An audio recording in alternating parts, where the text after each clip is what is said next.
if you think about this as a court case,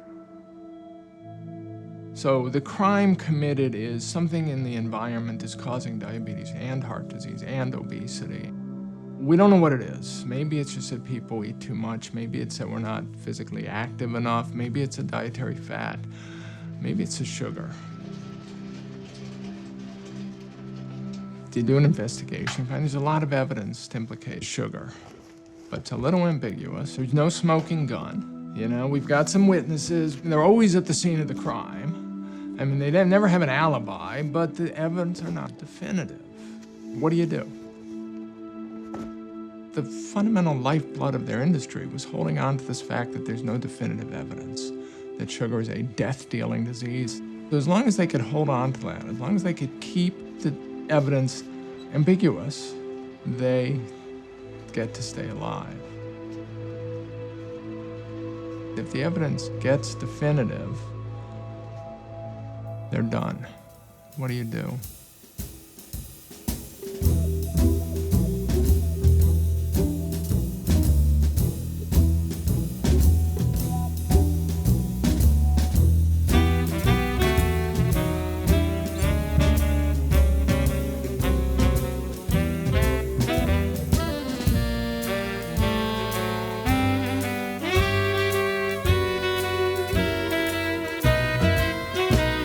Is it possible that sugar is toxic?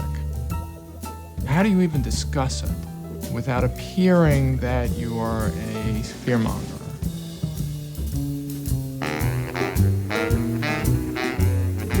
And we're talking about a substance that makes people very happy. It's how we manifest love and joy and happiness in the world, and now you go after sugar, which is something that we give our one-year-olds on their first birthday. It's not that simple to know what the right thing is.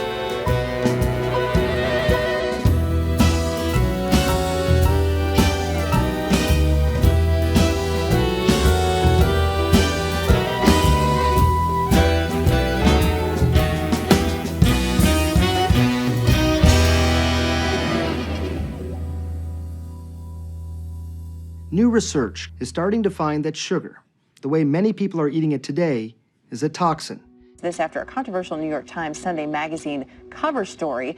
The proposed sugar is in fact toxic. Is sugar toxic? I believe it is.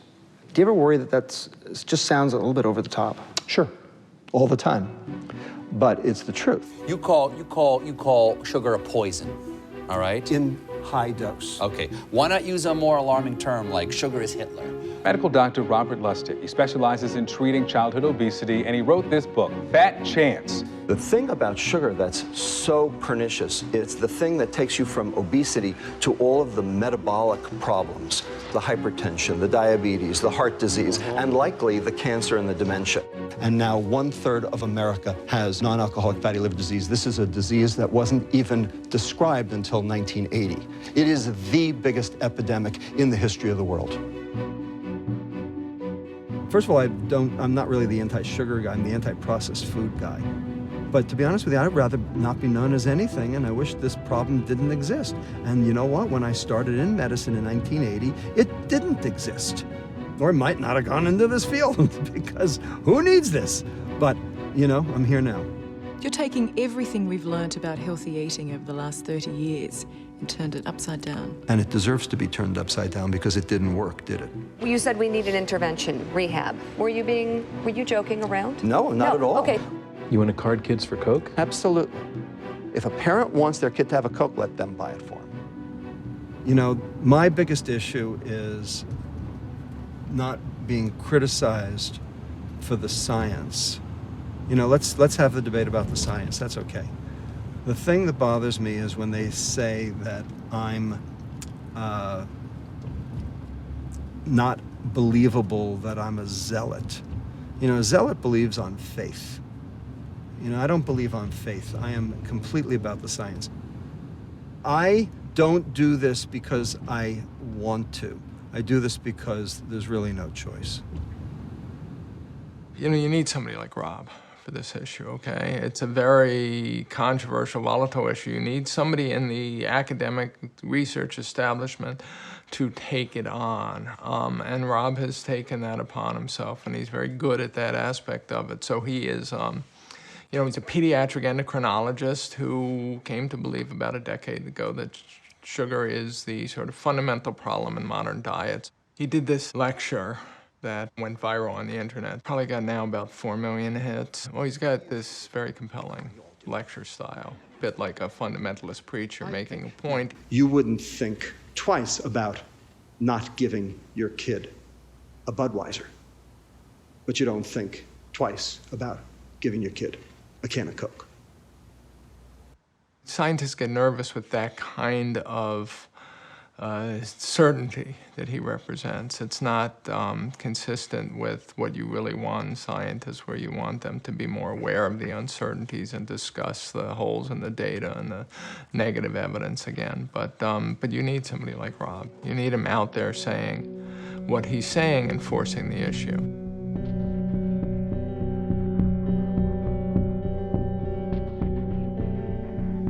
This problem affects you at home.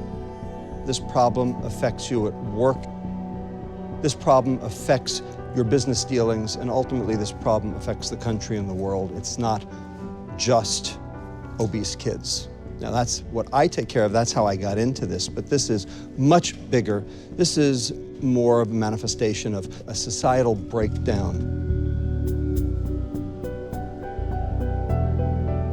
You may have all heard that in 2011, the UN General Assembly announced that non-communicable disease, that is heart disease, diabetes, cancer, dementia, is now a bigger problem for the developing world, not just the developed world. Everybody knew that we had a problem, but now African countries, Asian countries, India, disaster, is now a bigger problem for them than is acute infectious disease, including HIV.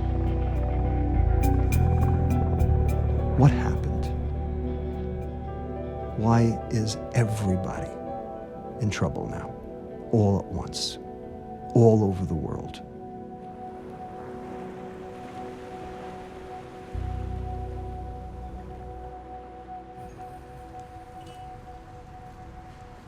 The Japanese live longer than anybody else in the world, and the Okinawans live the longest of the Japanese.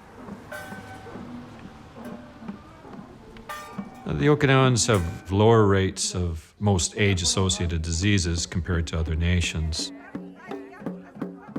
Their levels of heart disease are very low. Levels of certain cancers, such as hormone-dependent cancers, breast cancer, prostate cancer, they're very low. It's partly dietary, it's partly other lifestyle factors. A very healthy diet for reducing risk for age-associated disease. Very vegetable heavy. A nice balance of protein sources, fish, lean meats. You might think of it as the perfect anti-aging diet. It's one of the reasons why we think that the Okinawans live so long. At least they did for many years.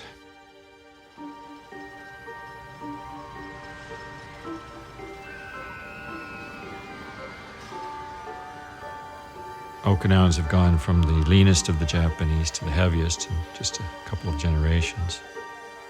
Mainly a post-war phenomenon. Younger generations generally consume a much more westernized dietary pattern than older generations.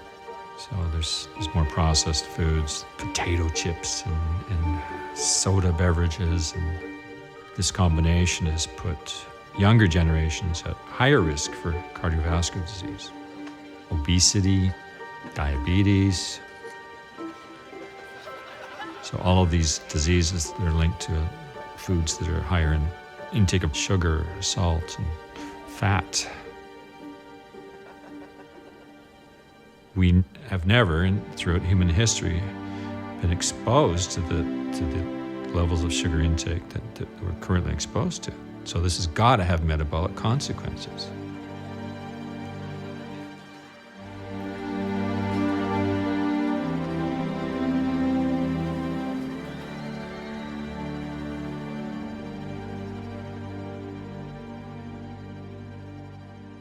Here's what's happened to your food over the last 30 years.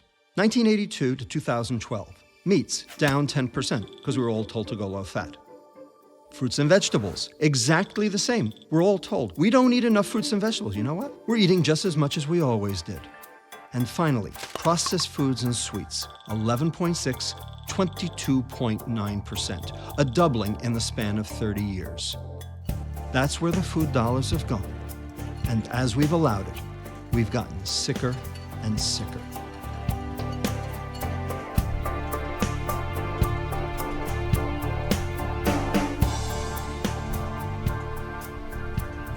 Of all the packaged foods in the grocery store, 74% of them are spiked with added sugar.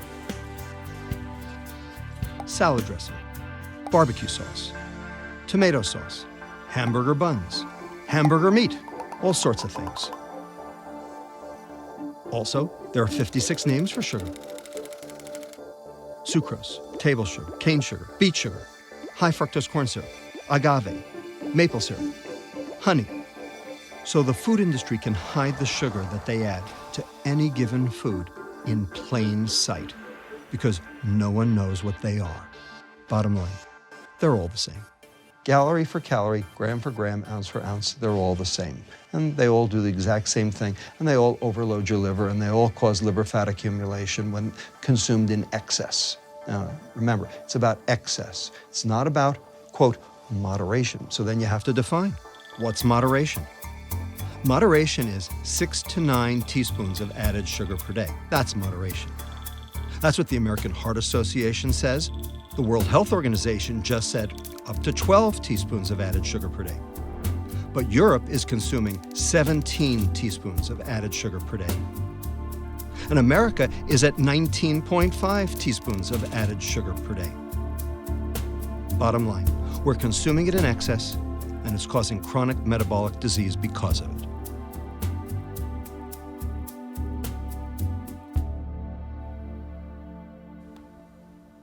I was struggling a long time with my weight.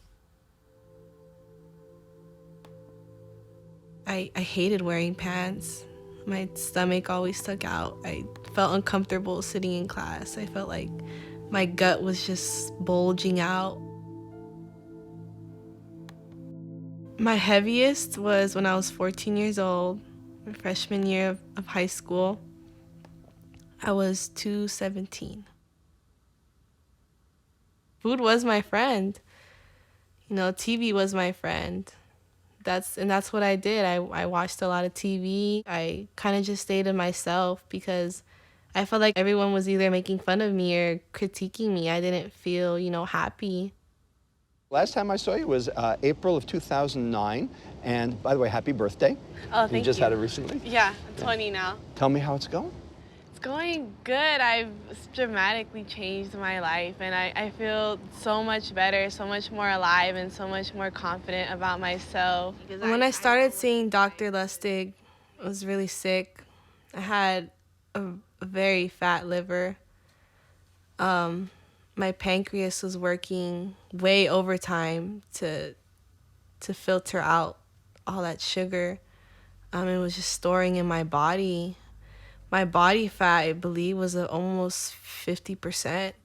I think it was really all about what we were eating when I was little. My mom wasn't informed about all the bad kinds of things, ingredients that go into processed food, and especially with fast food. And also sometimes too, before eating, I would drink like a whole big cup of juice, and then I would drink another big cup during my actual meal. Right. So that, it's a lot. It was a lot of sugar that was going into my body. The other thing was when you first came to us, your liver was just chock full of fat. You do remember the ultrasound that you had way back when you were 10? Okay, it didn't look so hot. The thing that's really overtaken all of pediatrics is fatty liver disease. I didn't even know about it until 1992, when I saw my first 13-year-old with type 2 diabetes and fatty liver disease. And his ALT a measure of liver fat was in the hundreds. And I went, whoa, what the hell is this? Well, now all my patients have it.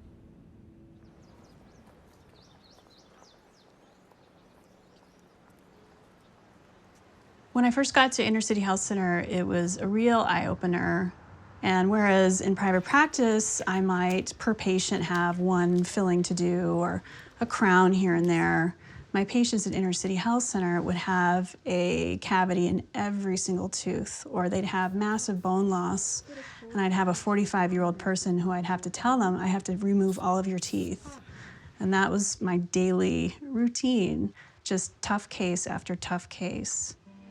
Obviously, sugar consumption was the root cause of much of the disease that I was treating. I just kept feeling like I have to do something on a bigger scale. So I went to the conference on gum disease and diabetes in Oregon. They had a keynote speaker who passed out a book called The Fast Food Guide to Nutrition. And on the drinks page, saw that sweet tea had gotten a green light as a healthy drink. I found myself getting angry and kind of tapped him on the shoulder and I said, hey, how can you possibly recommend sweet tea as a healthy drink? And, I was sort of looking at him and he turned around and very sternly said, well, there is no evidence that links sugar to chronic disease. And I kind of was really shocked at what he said. I mean, I really couldn't even respond. I started to think, well, there must be some sort of political influence here that might be impacting this policy advice that we were getting at this conference. I was at my local library and I decided to type sugar into their catalog, and a reference to the Great Western Sugar Company popped up. It was a company that had gone out of business in the late 70s. And they ended up donating quite a few of their records to local libraries all up and down the Front Range of Colorado.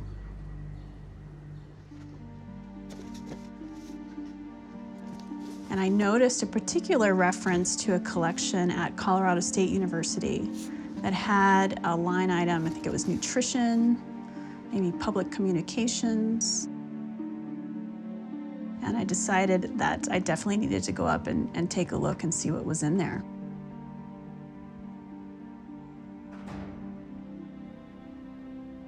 So the first folder I pulled out was the Public Communications Committee meeting minutes. And the very first document, as I flipped open the file folder, had the blue letterhead of the Sugar Association across the top and then said confidential underneath it. I was just standing there going, oh my God, what did I just find? I can't believe this. This is a trade association sugar confidential document. And I just sort of stood there staring at it, taking it in. And there's just page after page of this big public relations strategy that the Sugar Association implemented in the 1970s. And so it was a very important time when the Food and Drug Administration was actually reviewing all the scientific evidence on the health effects of sugar. So everything they did during that time period of the Great Western Sugar documents was designed around getting that safety approval from the FDA. And there was this one photo of the sugar executives accepting the Silver Anvil Award, which is like the Oscars of the public relations community. And it was for influencing public opinion about the health effects of sugar consumption. So exactly what I was trying to find, I located in these files. I was giving a lecture in Denver. Why We Get Fat had just come out, and after the lecture, Kristen came up and told me what she had been doing and why she had been doing it, and my eyes lit up. That was how we started working together. Me here in Oakland and Kristen in Colorado.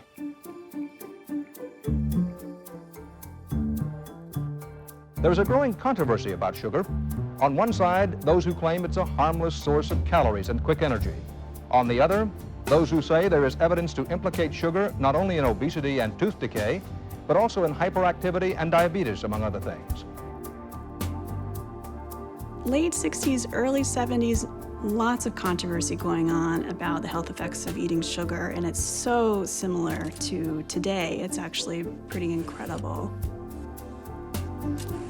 The same debates, the same questions, even the same research is sort of being repeated and discussed. So much so that the industry felt very strongly they needed a very comprehensive public relations campaign to impact public opinion.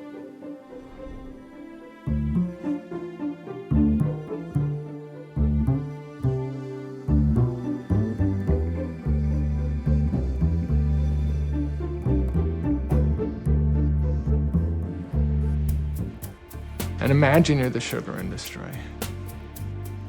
So you're the head of the Sugar Association, and it's your job to assess all this, decide what to do. The sugar industries and the food industry give you money to make these kinds of decisions, and they hire a public relations firm to put together a plan for them, and then the plan is to make sure there's never a consensus.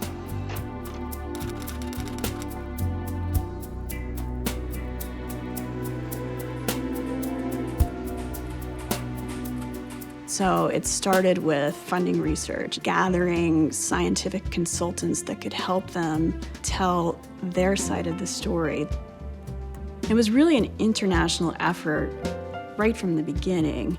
US, Canada, Cuba, Haiti initially. In the late 60s, the Sugar Research Foundation changed their name to become the International Sugar Research Foundation, which reflected the fact that the sugar industry was being threatened on an international scale. So now we have England, Australia, South Africa, France, Belgium, all coming together to have the same message. It's not to say one way or the other sugar causes disease. They need to keep it not quite clear so that policymakers can't definitively say sugar causes disease. They just have to keep it muddy.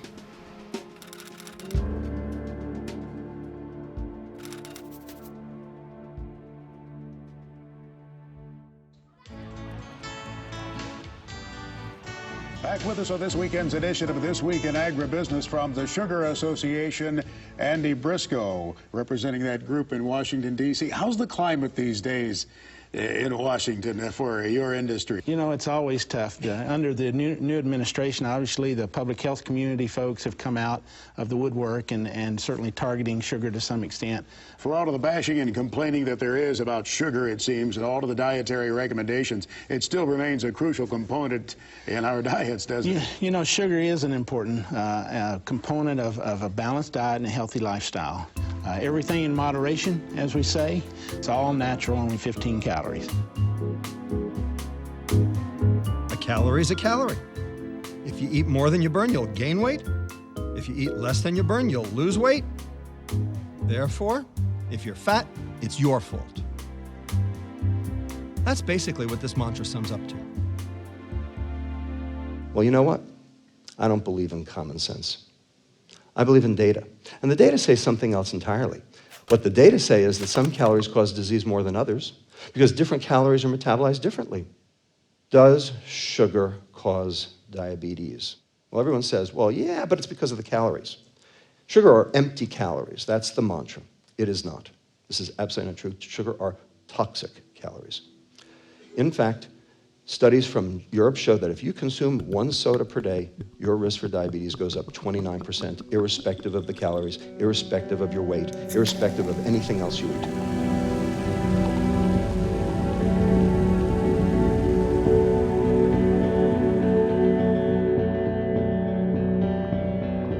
Diet and weight-related illness, they're crippling healthcare. And I have no doubt that this system will collapse. There's no way we will be able to sustain our current level of healthcare with the growing burden of diet and weight-related illnesses, especially type 2 diabetes, which really, the cost of that is already staggering, and we're just at the tip of our iceberg. I don't think people have had an epidemic loss of willpower. I think that we are normal human beings living in an environment that pushes calories and sugar upon us.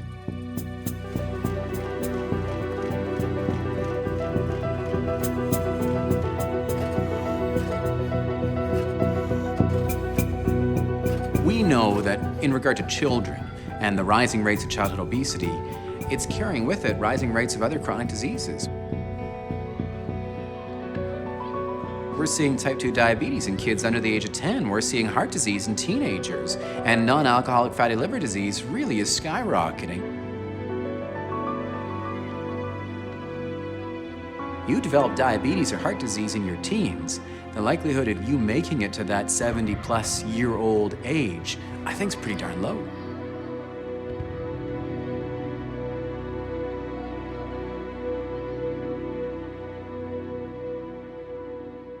So I'm a scientist, and we do a lot of research with adults and kids also. And we do a lot of research with the effect of sugar. The first time I came to this school, I was worried that maybe some of that science would be something complex to understand. But I was very surprised to see how the kids are so good at picking up things. I've heard the liver being described as like a vacuum cleaner that takes all the bad things out of your system, and then it has to find a way to process all of that stuff. And so I think that when you have a lot of sugar or a lot of fat or a lot of alcohol or whatever, then it will, it'll eventually overload your little system that's inside your body. That's exactly right. When you start to have some overflow in the liver, that you start to make fat. And you do that if you have soda, if you have juice, or if you have a lot of sugar coming down. Sugar is actually made up of two molecules, glucose and one molecule of fructose.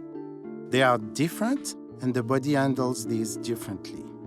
Glucose is an energy source that can be metabolized by all our organs in our body, including our brain. Fructose, on the other hand, is almost exclusively metabolized by the liver. So when you consume a sugary beverage, the liver is flooded by fructose. I like to call this the tsunami effect. As a result, the liver is overwhelmed and start to convert this sugar to fat. All this excess sugar to fat conversion can increase our risk of fatty liver, diabetes, and heart disease. If you made a smoothie with just fruits, would that be worse than just eating a fruit? So if you eat an orange, how many oranges do you eat? One? If you do an orange juice, how many oranges do you need to make an orange juice? A lot. Much more. When you chew on food, it just goes slow and it takes a while. The delivery is different. But if you start to make a juice, you'll have that bang, tsunami effect. The relationship between sugar and liver is not a new story. If you think about the Egyptian, they were the one who actually started to force feed a goose. Then the Roman, they continued to do that. Now the French take credit for the foie gras, but they were all doing the same thing. They were force-feeding sugar or carbohydrate to birds, and that was creating a fatty liver. The credit to the American industry is actually to reinvent that industry, but instead of doing that with birds, they do it with us. And those beverages, those soda, are a pleasant feeding that you don't even notice, but that lead to exactly the same things to get a foie gras. And those beverages are just an amazing tool because you just enjoy it at the same time. You don't have any force feeding.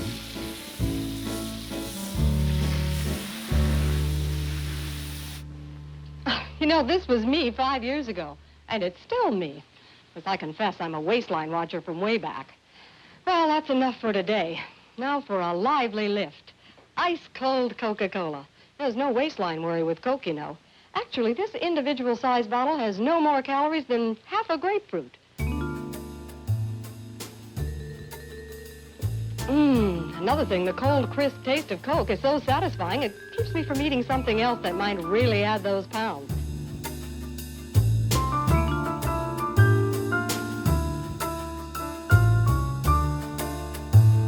In the 1960s, Americans are suddenly dieting, and they're marketing to women. It's this whole Mad Men world.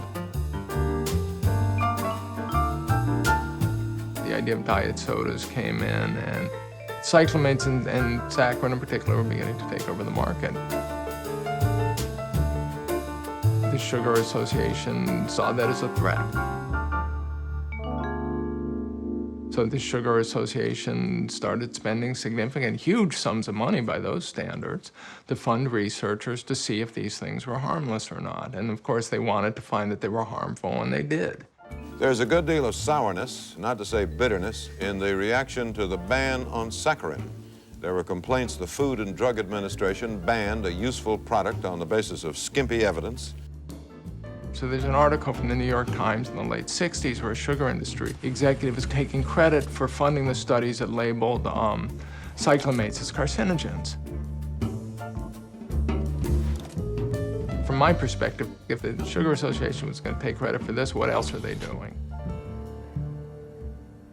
You know, they basically controlled the space for about 40 years, you know, from the 70s till now. And, you know, now they're threatened again, and we have more data now. And they're going to have a much harder time silencing the critics nowadays. I've been blogging since 2005. I've got a large Twitter following. I'm amazed regularly at the reach and power of social media. Whereas once upon a time you needed a real platform, well, now you can build your own. Hello? A few years ago, I received a phone call from the Ontario Medical Association. And it was a very surprising phone call because they were inviting me, a very outspoken critic of deceitful advertising from the food industry, to a food industry breakfast to give a talk. And so I prepared a talk, I booked a flight, I canceled an office full of patients, I got a hotel, I was ready to go. 2 days prior to the talk, the OMA contacted me saying that the food industry folks no longer wanted me there to speak. So my partner in the office, he said, well, you know, you're booked off anyhow, why don't you tape it, put it online? And so I did. And what would have been a room full of 50 people who did not care what I was saying, now I think the last time I checked, it was over 270,000 people had viewed this particular video. So I'm going to talk to you a little bit about what I think the food industry can do. It's actually quite straightforward. I think the food industry could stop talking about no sugar being added to things. This particular product, it looks a lot like Twizzlers. It says no sugar added, and yet it has more sugar than actual Twizzlers.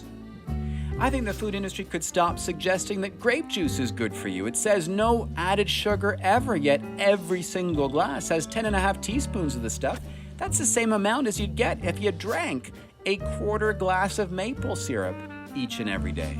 This product, a breakfast replacement, contains 9 3/4 teaspoons of sugar per glass. Give your kid one of these a day for a year, and you'll give them 31 pounds of sugar. Ultimately, transparency, I think, is important. Everybody can make up their own mind when they watch the video, but so far, if even the food industry executives who contacted me said, you know, there's a lot of truth in what you said, you got to figure they know what they're doing.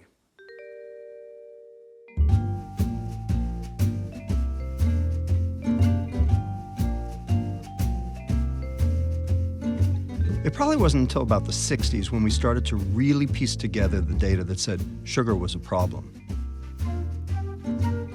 You see, up till a little while ago, up to say 200 or 300 years ago, the average consumption of sugar in this country was about 4 pounds a year. And that's splendid. I'd be very happy if everybody had 4 pounds of sugar a year. They eat 100 pounds.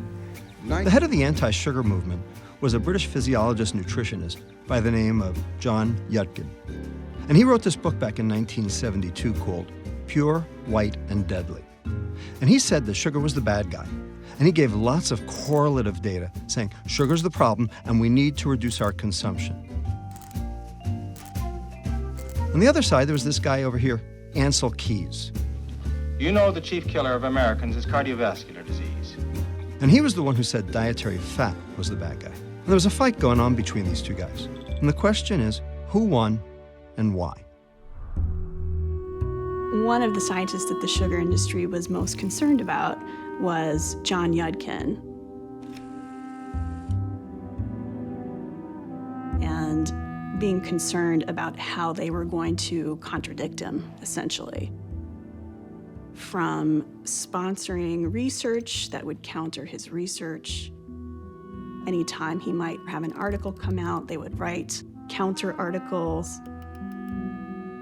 They gave a significant amount of money to Ansel Keys, and Keys shows up in my industry documents throughout the decades. He was Yudkin's, primary opponent. If Yudkin came out with a paper saying sugar was linked to heart disease, Keys would publish one that said sugar is not linked to heart disease.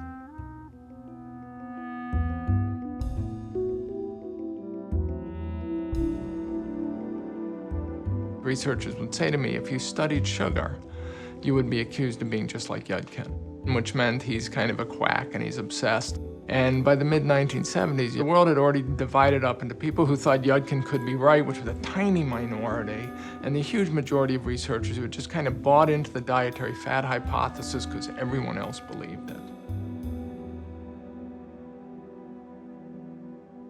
I guess I probably boiled 10,000 hard-boiled eggs for breakfast over the course of the decade and threw out 10,000 yolks, because that's what we did. You didn't eat avocados, you didn't eat peanut butter, certainly didn't eat bacon or red meat, and we believed it for the most part. Oh, I don't want it, you can have it, it's too fat for me. It's too fat for me. It's too fat for me. It's not too fat for me. No food is too fat all by itself, but if you'd rather get your fat and calories another way, guess what? Now there's new Better Than. It tastes better than regular ice cream, and it's 96% fat-free. Here's the low-fat craze. Took America and the world by storm. But when you process it, low-fat, processed food, it tastes like cardboard. So the food companies knew that. So what'd they do? They had to make it palatable. So how do you make something palatable that has no fat in it? You add the sugar. So everybody remember SnackWells? 2 grams of fat down, 13 grams of carbohydrate up, 4 of them being sugar. So it was palatable. And that's what we've done. And we're still doing it today.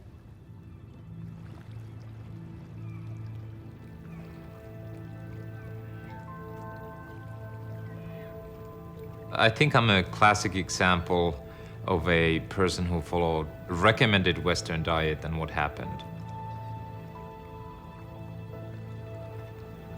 Well, we are all told that it's all about calories in, calories out.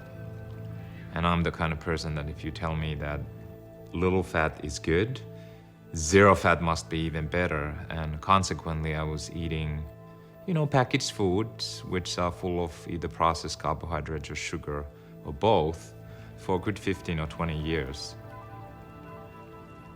And throughout this time, I was training probably 10 hours on average, or at least 10 hours a week of endurance training. And I was measuring my morning fasting blood glucose level, just out of sort of scientific curiosity for myself.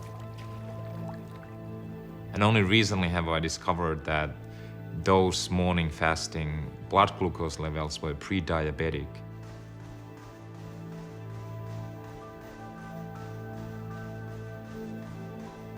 And he wasn't even eating the worst of this stuff, like he was eating plain oatmeal, snack bars, which aren't the greatest, but it's not Oreo cookies, it's not ice cream. And he was pre-diabetic. Imagine people that are really eating the standard American diet. Yeah. I mean, he's a walking poster child for the fact that exercise isn't really gonna move the needle for someone. It's all diet.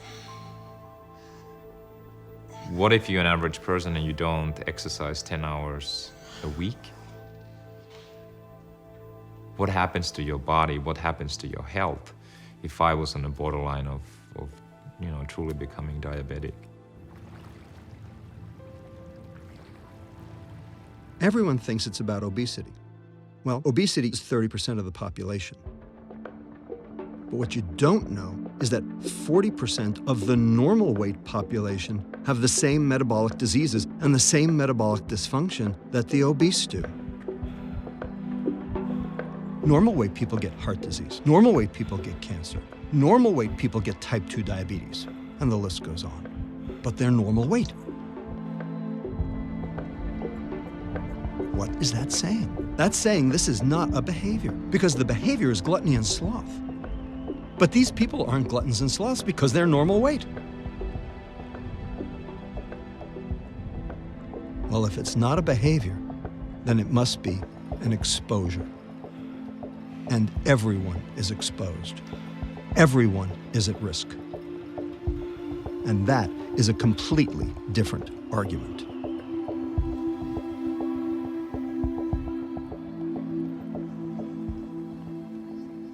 I want to say first that I have a lot of respect for Professor Lustig. I think he has brought this issue to the fore. He's been a champion of health and trying to improve the health of people and to deal with this overweight and obesity epidemic and try to understand it. I just don't agree with this interpretation that it's all about the sugar or that sugar is toxic, to use his sort of language. With the overweight obesity, I think we're consuming more calories in general. We're consuming too much in general. And I think, though, for some people, certainly it's going to be sugars. For some people, it may be animal proteins. For some, it's going to be refined starches. For some, it may be potato products like French fries, potato chips. For the majority, it'll probably be a combination of those or all of the above. But I don't think a calorie is a calorie per se, but where we see the adverse effects of sugars, it appears to be calorie-driven. And now there may be very good hedonic pathways to explain that. Like sugar is very tasty and palatable. We all enjoy, or most of us enjoy, the taste of it, just like fat can be highly palatable in terms of the mouthfeel, and the combination of fat and sugar can be absolutely blissful. It certainly probably is a pathway to overconsumption. There's no debate there. Again, not trying to defend sugar, but really it's where it's providing excess calories that I think it's making its mark.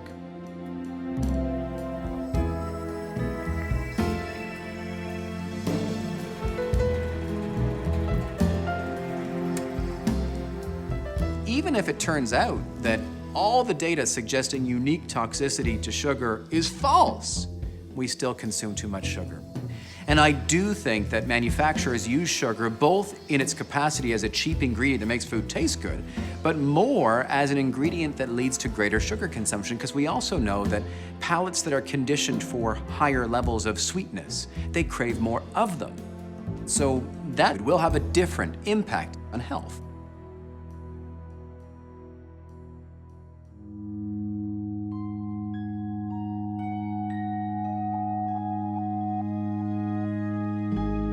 What will your last 10 years look like? The average Canadian will spend their last 10 years in sickness. Change your future at makehealthlast.ca. Here in Canada, we have the Heart and Stroke Foundation, similar to the American Heart Association in the States. And the Heart and Stroke Foundation is so involved in funding of research, funding of programs. They're involved on boards and selection committees, and so consumers trust the Heart and Stroke Foundation. And there's a program run by the Heart and Stroke Foundation called Health Check, where there's a little check mark that goes on the fronts of packages, where explicitly the Heart and Stroke Foundation report that people who see that check mark believe that the product is healthy, good for them, and endorsed by the Heart and Stroke Foundation's dietitians.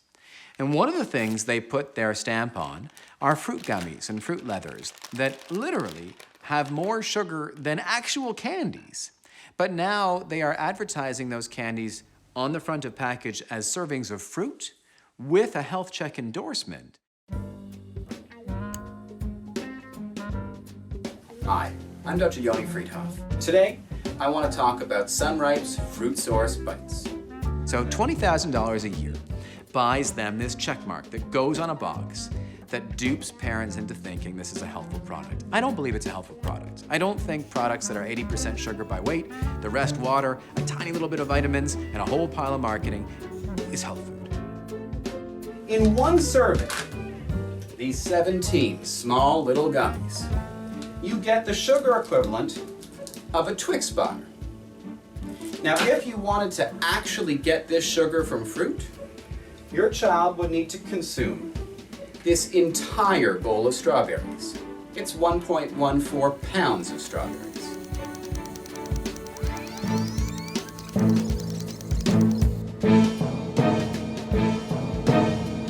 We should not be taking nutrition out of our children's mouths by calling sugar fruit. What we've tried to do with the Health Check program and these types of products is create alternatives for parents who are desperate to get some kind of a serving of fruit and or vegetable into their children's diets. If you concentrate a fruit juice, what you are left with is a pile of sugar. You are not left with anything else. And so yes, on paper, in theory, it comes from fruit. The sugar that's in it comes from fruit, but it is just sugar. It's one thing for the food industry to try to be deceptive about things. But the Heart and Stroke Foundation, I think it's an abuse of public trust.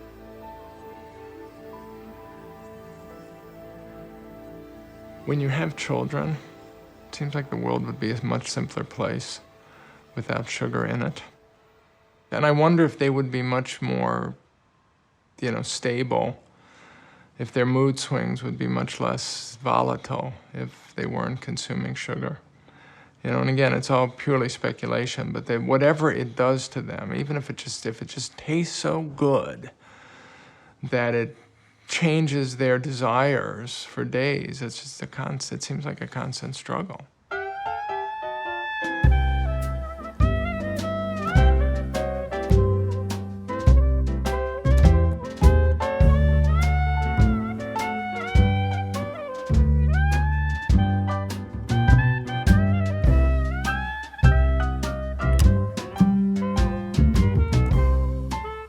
I went on a binge last night, and I ate,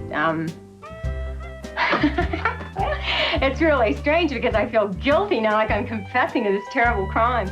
But I ate a whole bunch of cookies and drank a lot of chocolate milk and ate some ice cream. Just kept going. I had heard the rumors about how sugar was prevalent in our diet and could hurt us. So I just felt at that point that it was a necessity for me to make the film. This year, we can each expect to consume, on the average, over 129 pounds of sugar, 5.5 ounces every day. This huge increase in sugar consumption is the most sudden and drastic change man has made in his eating habits in all his 50 million years of existence. People didn't know that. And we were beginning to see the symptoms of diabetes and obesity, and people who were doing research were pointing the finger at our diets, and especially at sugar in the diet. On the basis of our studies is that certain risk factors involved with both heart disease and diabetes are increased when sucrose is consumed. 30 years ago, Sheldon Reiser and I were doing the sugar research, and I'm very surprised that all of a sudden people are realizing that sugar is bad for you, because we did this research 30 years ago, and even at the amount of sugar that were being consumed at that time, there were elevation in blood pressure, in cholesterol, in triglycerides. And all of these would increase this person's susceptibility to the degenerative diseases that we're concerned about, which are essentially heart disease and diabetes. When I interviewed Sheldon Reiser, it was as if he wanted to state the facts, tell us what he had found, and I realized that he was by himself in this fight against the sugar industry. When we were doing the research, we certainly realized that industry had the power and the money to promote their opinion far above what we had the ability to do. And it's very hard to counteract that.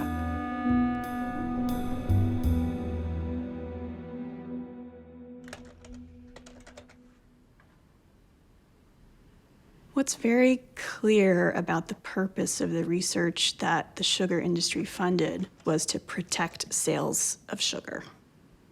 Can't get the answers that would be harmful to the sugar industry if you don't ask the right questions. So they actually wanted to control the research questions. So when it comes to what is the cause of diabetes, we still don't know what the cause of diabetes is. Why not?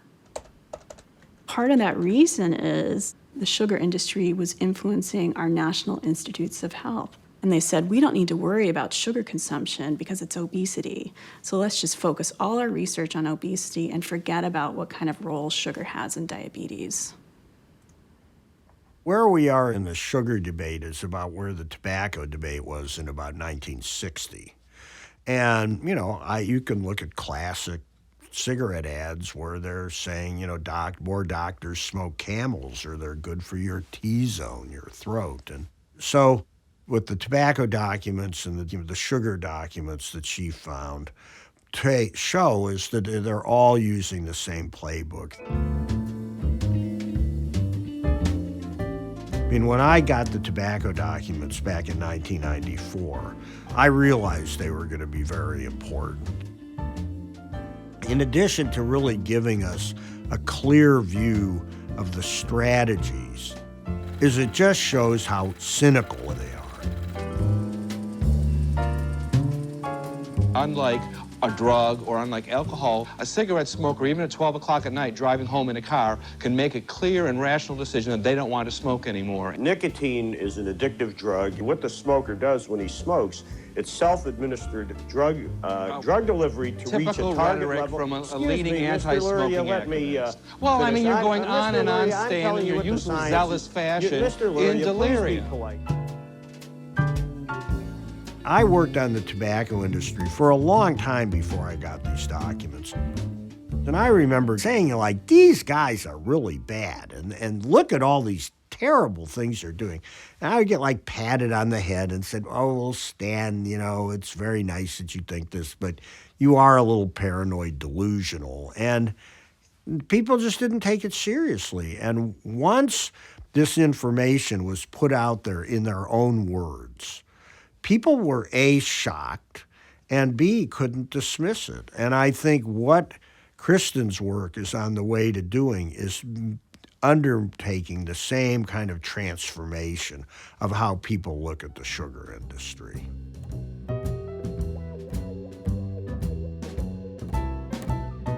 2 weeks ago, a nutrition expert told Congress the breakfast cereals widely advertised on television and elsewhere were often full of calories and not much else. Can't get enough of that Sugar Crisp, Sugar Crisp. Sugar Crisp. Sugar Crisp is tumbled through sugar and honey and comes up tasting like 101 sweet buns. I can't get enough of that Sugar Crisp, Sugar Crisp. Well, today, the cereal industry responded with its experts. One was Dr. Frederick Stare, chairman of Harvard University's nutrition department. He said that on the contrary, a breakfast including dry cereal was as good as bacon and eggs, or better. Popeye's spinach does not begin to compare with the overall worth of breakfast cereal with milk, any cereal. Fred Stare certainly has a long history with the sugar industry. They started working with him, I think, as early as 1952. The chair of the nutrition department at the School of Public Health at Harvard. How could you get anybody, more credible than that? His department at Harvard has been taking money from the sugar industry since, the 1940s, and significant sums along the way, hundreds of thousands of dollars at a time when that was a lot of money. And then through their PR campaign in the 70s, Fred Stare really became their main spokesman. So they had him appear on radio shows, on the morning programs, to be helping to spread your industry message. In general, agree that there are very serious problems with the American diet. Oh, I disagree with that. The only trouble with the American diet is you eat too damn much, that's all. I mean, if you wouldn't eat so much and have a little less fat, you'd be in much better shape. He had a newspaper column that he could use to get any message they wanted across. He wrote popular books. He was on the American Heart Association Nutrition Committee. His impact on what we know about nutrition and the health effects of sugar is pretty incredible. Now, as you know, there are reports citing possible links between sugar and heart disease, diabetes, obesity, tooth decay, hypertension. Yes. Now, sugar alone, I know, is not responsible for any of these diseases, but certainly the risks associated with a high consumption of sugar are demonstrably large. I'd have to disagree. The risks associated with a high consumption of calories are demonstrably large, but not with sugar. One of the first things that the public relations campaign requested and that the sugar industry did was put together this document called The Sugar in the Diet of Man. So they get STARE to organize it, and STARE puts together a committee of researchers who are very sympathetic to the idea that fat and cholesterol are the problems, and then, none of these are sugar researchers. Then they print out, I think it was 25,000 copies, and they distributed widely, saying it's not sugar, it's fat. So the first document I found was related to the release of this white paper, and it was preparing the different PR spokesmen in the sugar industry on what reporters might ask related to the white paper.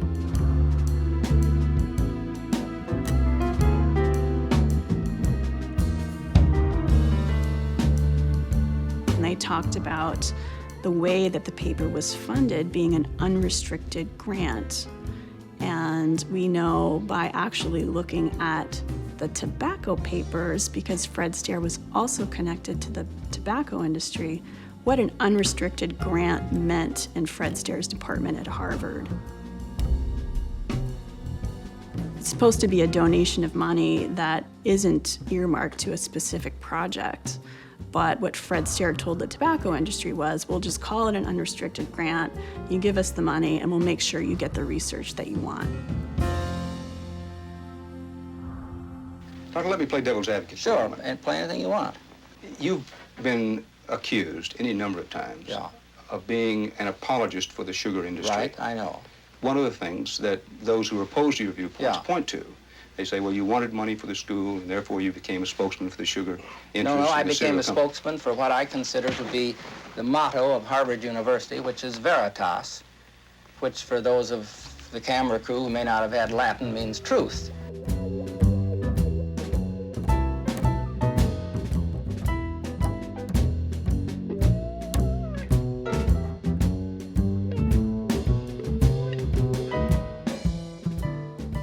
Part of the reason we have so much industry-funded research is because the governments have pulled back so much on their research budgets. And, academics, as much as people want to believe that they're biased, they want to do good research, and they want to do research. And if they can't get the money to answer the important questions as they see them in their labs and clinics from the government, then they will look to other sources.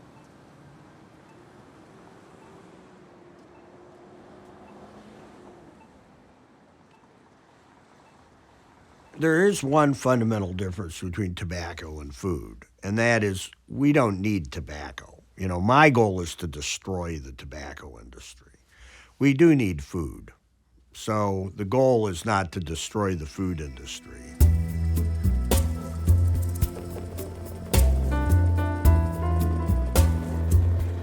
The problem is that the reason we have all this toxic food supply is because that's the most profitable thing to do.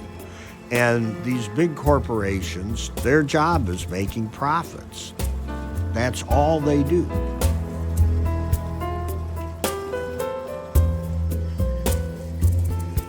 And it's true that the food industry has to be part of the solution because we want them to keep making food.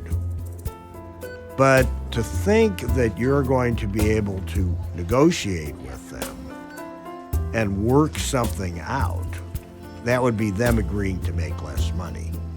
And they're not going to want that. It's a little bit like tobacco was in about the 70s when the National Cancer Institute was trying to work with the cigarette companies to make a safe cigarette. Well, the do-gooders thought, oh, we're working with industry, we're cooperating. If you go look in the industry documents, the industry was saying like, ooh, look what we're pulling the wool over their eyes, we're gathering intelligence about what they're doing. And it was a disaster. And right now, some of the major thought leaders and foundation funders are still taking this view that, well, we could work with them, we'll all be partners. Ain't gonna happen.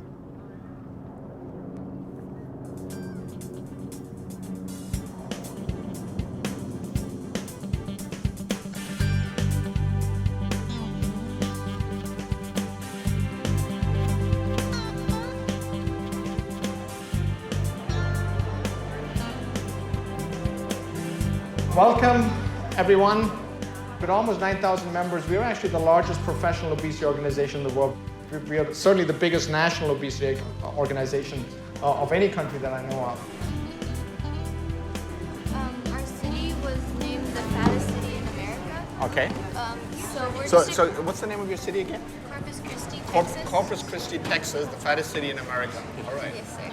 Okay, and then what happened? People work in so many different areas of obesity. I mean, I think it is bringing that whole community together that I think will ultimately make the difference. It's not going to be, people standing up and pointing fingers and saying, I have the answer. Because I often say, if anybody who thinks they have the answer has not even understood the question.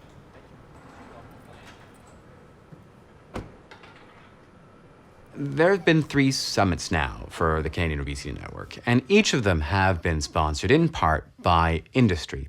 But this is certainly the first conference where a fast food company and a sugar-sweetened beverage company have sponsored the summit. As a person who represents an advocacy organization, I don't want to be associated with an organization who takes sponsorship from organizations that I don't agree with. Sure. There's conflict of interest. Just because you make healthy products as well, and they'll all say that in these talks. Yeah. Altria used to make Marlboro cigarettes and shredded wheat at the same time. That didn't make working with Altria a good plan. That's right. So, yeah, I think it's insane. I think it's absolutely insane. The Canadian Obesity Network was created by Industry Canada, and the mandate of the network has always been to engage industry. Except that we've had a very hard time engaging industry because for a long time obesity was a 4-letter word. Now they're here, and nobody says that we have to agree on anything, right? I mean, we know what their agenda is. In fact, it's much easier to know what the agenda of industry is than to know what the agenda is of certain other people who are here. A company that's here because they want to sell more product, I know exactly what their reason for being in the room is. There is no conflict. This is why they're here. It's a little tight up here. Almost fell off there. Thank you and good afternoon, everybody. I think I'm supposed to disclose McDonald's Corporation's financial contribution to the Con Summit in the amount of $10,000, I believe. A lot of people this morning have said to me, why are you here? And gee, it's awfully courageous of you to be here. I don't think it's courageous at all. We do this an awful lot. Canadian Obesity Network has become the voice of obesity in Canada, where they help to shape public policy and they help to shape public opinion through their interactions with the media. I think that we can't simply fall back on we were created by industry for industry, this is a network, because it's so much more. So then the question becomes, does an involvement with the food industry affect Con's ability to advocate for public policy and treatment and prevention? And so the food industry, I think in many cases, this is their approach to weight management. They market food very heavily, and then they tell you to exercise and eat in moderation, and it is as simple as that. And then sometimes we'll have, and I put this in for Richard's benefit, this is the snack size McFlurry. This wasn't in my talk, but I had to rush it in, where this snack has the caloric equivalent of a Snickers bar dissolved in a 12-ounce can of Coca-Cola and has about 15 teaspoons of sugar, and yet it is labeled as a snack. That's one hell of a snack. I don't see how you could solve this problem by simply pointing fingers and saying it's their fault. If you would just put Yoni up there for half an hour telling people what he thinks the problem is and what the solutions are, and not give the opportunity to the other side, this would be a complete waste of time. We don't have all the answers. We're a burger and fries and a salad and low-fat parfait company, but we have a lot to learn. And so we look forward to opportunities like this to do so.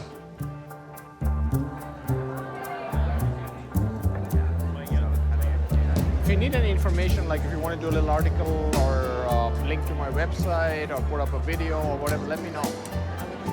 If the Canadian Obesity Network is reliant on dollars flowing in from the food industry, there's a great deal less likelihood that they will be as forceful shaping opinion or policy negative for those industries who are funding them.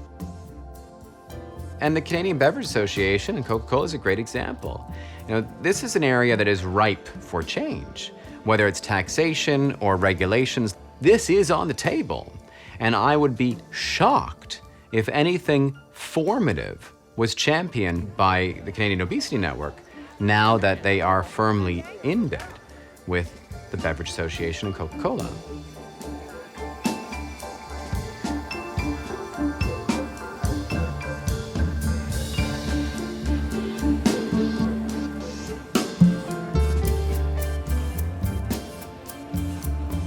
The afternoon symposium hosted by Coca-Cola, it's up to them to decide who they want, what their agenda is, who their speaker is going to be, and what they're going to say. It's not something the Canadian Obesity Network identifies with or would say that, we support, because it's not up to us to support any position. The job of the Obesity Network is to provide the forum, but ultimately it's totally up to the sponsor.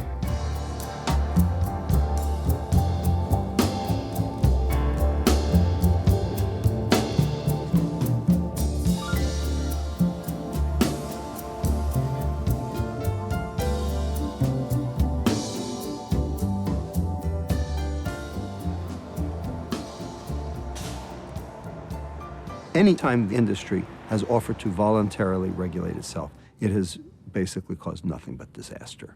Whether it be seatbelts, whether it be tobacco, whether it be pollution, industry has an vested interest in not allowing itself to be regulated. Basically, I went to law school to learn the tobacco playbook. What worked, what didn't, why didn't it? All of these things are relevant to this current fight. 26% of diabetes in America today is explained by sugar and sugar alone, nothing else. Is this widely accepted across the scientific Of course not. Is anything widely accepted across the medical community? This is very new. This just came out in end of February, but it has been embraced by a lot of scientists. Obviously, there are a lot of people who work on the other side who have not embraced it. Listen, even I say we need more research. The question is, how much more research do you need before you do something? The food industry will always say, we need more research. That's their way of moving the goalposts, because we'll never have enough research for them. They'll always say, well, we need more research, and therefore nothing will ever be done. The question is, when do you have enough to act? When does policy trump industry? We really have to ask the question, how is it that in 2013 we're still debating whether there's a relationship between sugar consumption and diabetes? And this reminds me a lot of the tobacco discussion, where you had tobacco executives sitting in front of Congress saying, one after the other, tobacco has no relationship to addiction. I believe that nicotine is not addictive. I believe that nicotine is not addictive. And I too believe that nicotine is not addictive.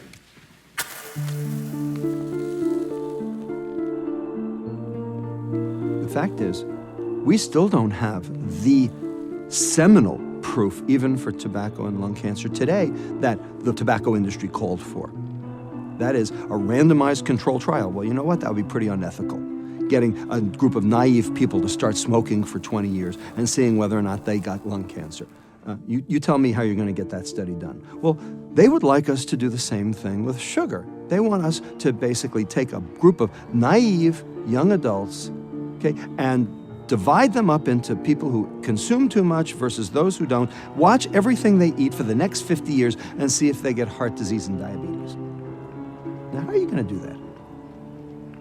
You've got to look at where in the debate you are. And the issue isn't so much the scientific facts, because those are coming together. The issue is the credibility of the people attacking the science. And the issue is about manipulation of the process.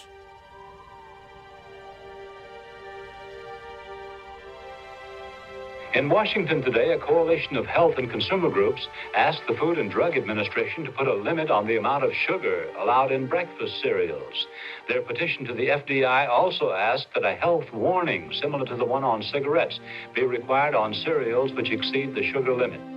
There was a lot of movement in the early 70s to regulate sugar that was really freaking the sugar industry out. The Food and Drug Administration was looking at the safety of sugar, and the Sugar Association's goal was to make sure that the FDA concluded that sugar was safe.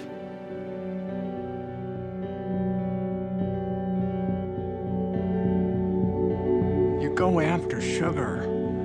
You know, imagine the uproar if this FDA committee says sugar should not be generally recognized as safe, that this is a potential toxin.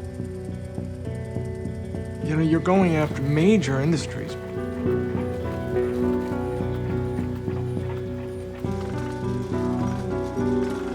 So this white paper became something that the sugar industry submitted to this FDA review committee as part of the evidence. Somehow, the chairman of the Scientific Advisory Board for the sugar industry, George Irving, became the chairman of the actual review committee for the FDA, who was looking at the science of sugar. Talk about a conflict of interest.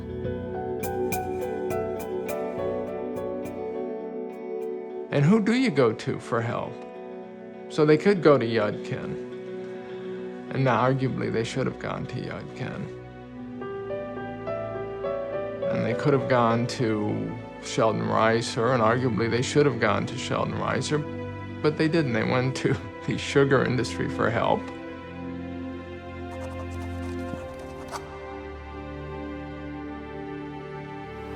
The FDA just went with the consensus of opinion, which unfortunately were the consensus of opinion among people who were not studying the issue. The sugar industry saying, hey, FDA says we're fine. You know, you could imagine them in some fancy court case in Manhattan with their expensive lawyers, and they get an acquittal. They didn't do it. We're fine. There's still all the evidence there implicating sugar, but they got their acquittal. That's all they needed.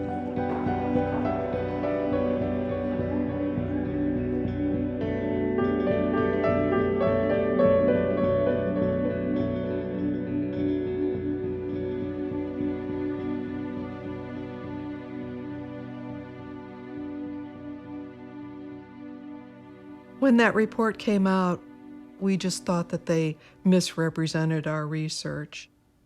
We just thought they were wrong, and that we were right. He got very frustrated that we were dismissed. And I think if it had been something like, you know, some, chemical that's in 10 products that could be easily replaced by some other chemical, the FDA would have done its job. But you're talking about sugar.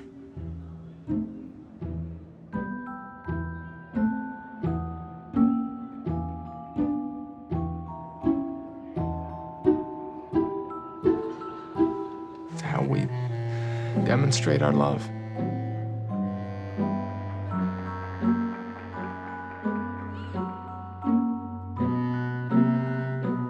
I mean, pick a holiday that isn't about sugar, ultimately, whether it's, Valentine's Day and Mother's Day and birthdays and barbecues and lemonade and pies and cakes. And, this is what we do. It's our culture.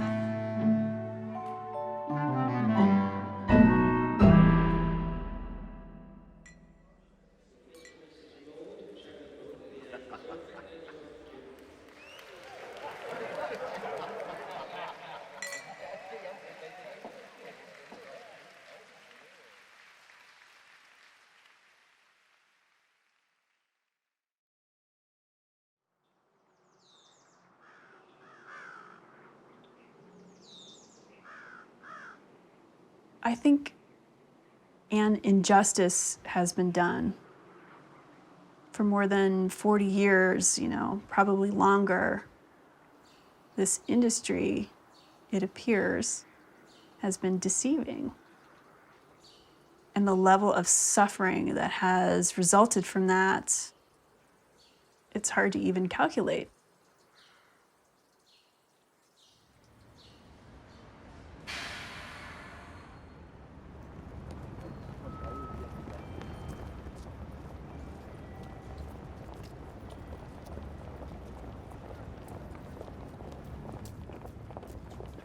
The Metabo Law is in full force here in Japan. Cities, towns, and villages offer these health checkups. companies offer these health checkups. They send mobile units over to workplaces.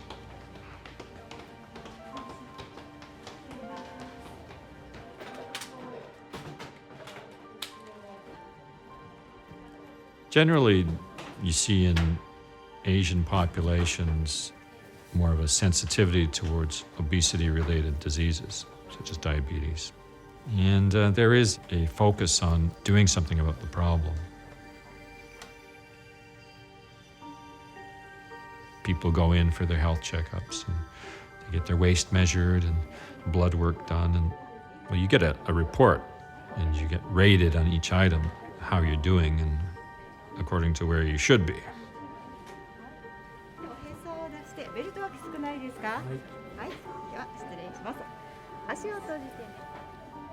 If you are past the cutoff points, then you get flagged on certain items. If your waist size is too big, you get flagged on it. Too much in the red zone on too many items, you'll get a call from the public health nurse saying, come in for a consultation. It is a little bit embarrassing at times, you know, when you have to take off your shirt and the public health nurse puts the tape measure around your waist and says, you know, you're looking a little larger than last year. Well, in some ways, Japan is protective. They take a more, say, nanny-type approach. But in other ways, people need to be nudged in certain directions. Such public health campaigns in Japan have been pretty successful in the past. Stroke, cerebrovascular disease was very prevalent in Japan in the 1960s. Government-mandated public health initiatives. Salt intake in Japan dropped quite a bit, and cerebrovascular disease mortality rates have dropped about 80%. That's huge. Those are all positive things that we could possibly learn from in North America.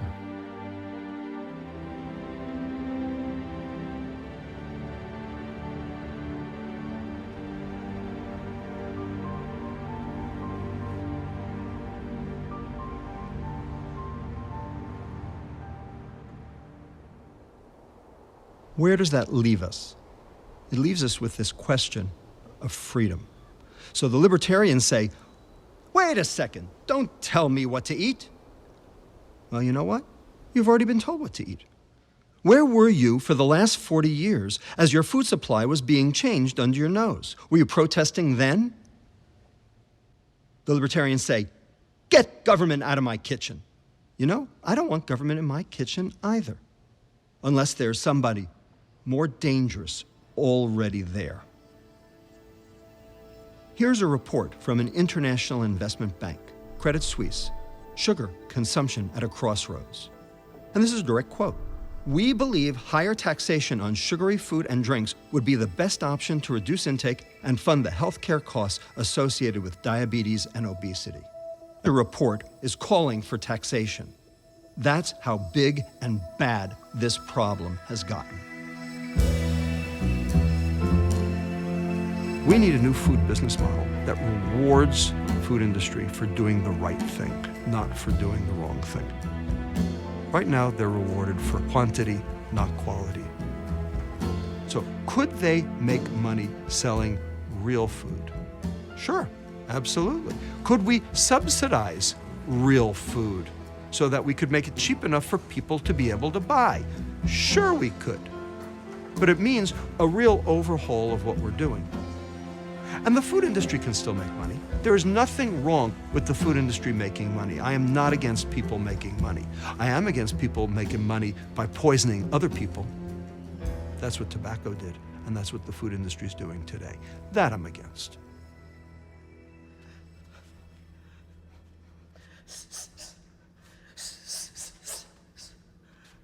When I first started going to UFC gym, I was still eating bad.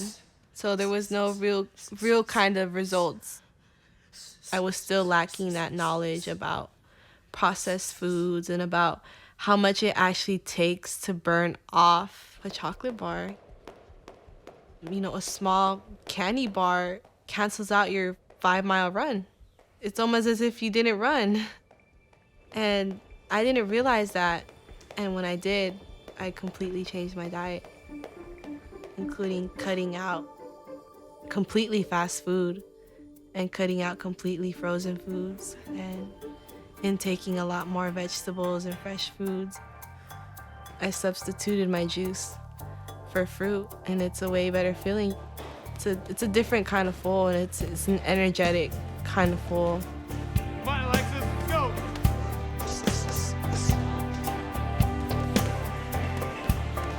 In total, I've lost about 50 pounds. My numbers are great. My liver is functioning very well. I feel so much more energetic, so much more alive, and it's a great feeling.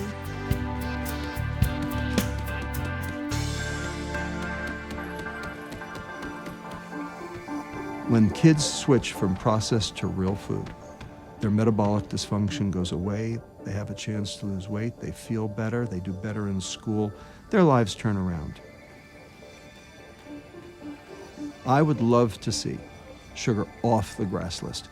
By calling attention to the fact that it's on the GRAS list and that fact that the food industry is allowed to use any amount it wants in any product it likes because it's on the GRAS list, hopefully will engender enough public reaction to actually help move the needle and get the food industry to start ratcheting it down.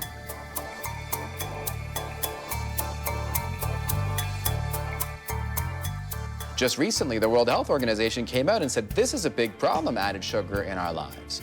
And we should be trying to limit this and change this behavior.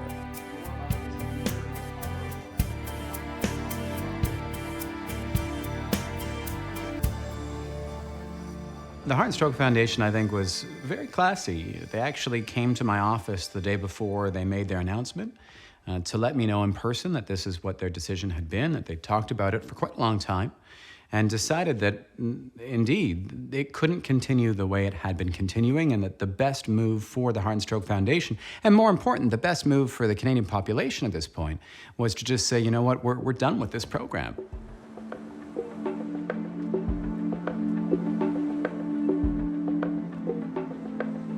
And so the Heart and Stroke Foundation's new sugar guidelines are very strong guidelines. They're in line with the World Health Organization and the American Heart Association, and with what science currently feels is the way to go.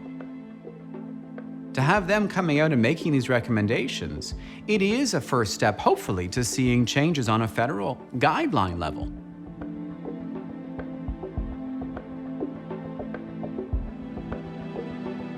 Doctors in general, I think we don't do a good enough job advocating outside of our offices. And I think it's an important piece of why I went into medicine. If I can help make changes and improve the health of people beyond sort of the four walls of my office, I think that's part of my job.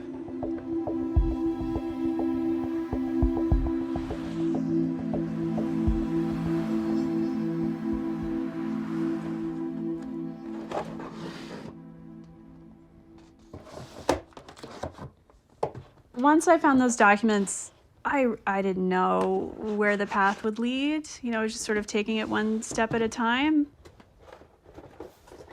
I was offered a fellowship to come and study at University of California at San Francisco. The goal is to be demonstrating the similarities between the tactics used by the sugar industry and the tactics used by the tobacco industry.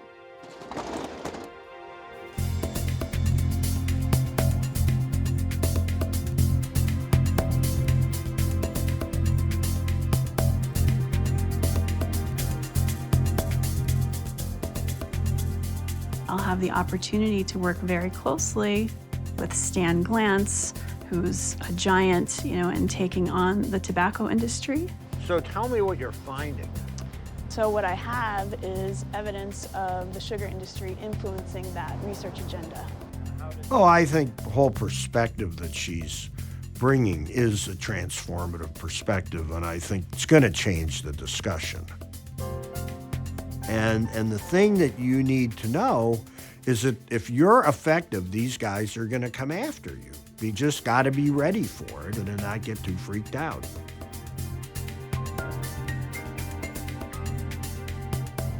To me, the work that I'm doing, I'm going to do it. You know, I have to do this work. History is repeating itself, absolutely. We've been through this before. This isn't new. Unless we truly understand the industry practices, that this debate will continue to go on. Let's do a definitive study. Let's nail it down. Let's figure out what it takes to answer this question once and for all. Sami really came up with the idea to do this expedition. And this is definitely the craziest thing we've done yet. We're rowing from California to Hawaii in an ocean rowing boat, unsupported. It's about 2,400 miles or more. We're packing all of our own food. We're eating on the boat very much like we eat in normal life. You don't need sugar, processed carbohydrates, and in this case, sports performance products as they marketed to you to be able to perform and exercise a lot. We had a very clear idea that we want to raise awareness against dangers of sugar and help people have like a truly healthy diet. Good luck, bon chance, buena suerte, don't break a leg. Get us some tailwind.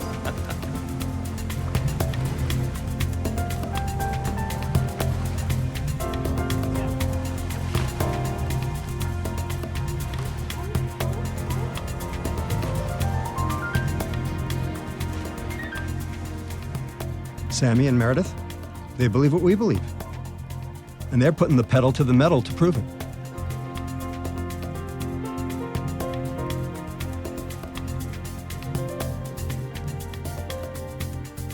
First they ignore you, then they laugh at you, then they fight you, then you win. Well, we're in the fight now. If I never see another obese kid in my life, it'll all have been worth it.